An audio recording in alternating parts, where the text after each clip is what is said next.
નમસ્કાર, મંતવ્ય ન્યૂઝમાં હું છું આપની સાથે કેન્જલ। સમાચારની શરૂઆત કરીએ તો રાજ્યમાં ફરી એકવાર કોરોનાનો રાફડો ફાટ્યો છે। રાજ્યમાં ફરી એકવાર કોરોનાના કેસ નોંધાયા છે। તો રાજ્યમાં કોરોનાનો રાફડો ફાટ્યો। છેલ્લા 24 કલાકમાં રાજ્યમાં કોરોનાના 9 કેસ નોંધાયા છે।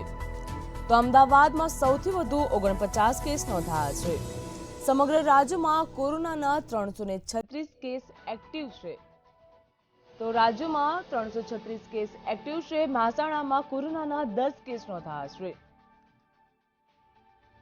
તો રાજ્યમાં ફરી કોરોનાના કેસ સામે આવી રહ્યા છે। રાજકોટ કોર્પોરેશનમાં 8 કેસ સામે આવ્યા।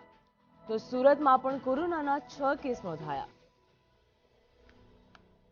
સાબરકાંઠા અને વડોદરા કોર્પોરેશનમાં કોરોનાના 5 કેસ નોંધાયા છે। તો પોરબંદર અને રાજકોટમાં પણ 2 કેસ નોંધાયા છે। ગુજરાતમાં કોરોનાનો રાફડો ફાટ્યો તો કોરોનાના કારણે તંત્ર પણ સજાગ થયું છે। અમરેલી, ભરૂચ અને વલસાડમાં કોરોનાના 1 કેસ નોંધાયા। તો ગુજરાતમાં ફરી કોરોનાનો રાફડો ફાટ્યો। કોરોનાના કેસ સામે આવતા તંત્ર પણ સજાગ થઈ ગયું છે। છેલ્લા 24 કલાકમાં કોરોનાના 90 કેસ સામે આવ્યા। તો અમદાવાદમાં સૌથી વધુ 49 કેસ નોંધાયા। તો કોરોનાના પગલે હવે સરકાર પણ સતર્ક થઈ ગઈ છે। સમગ્ર રાજ્યમાં કોરોનાના 336 કેસ સામે આવ્યા।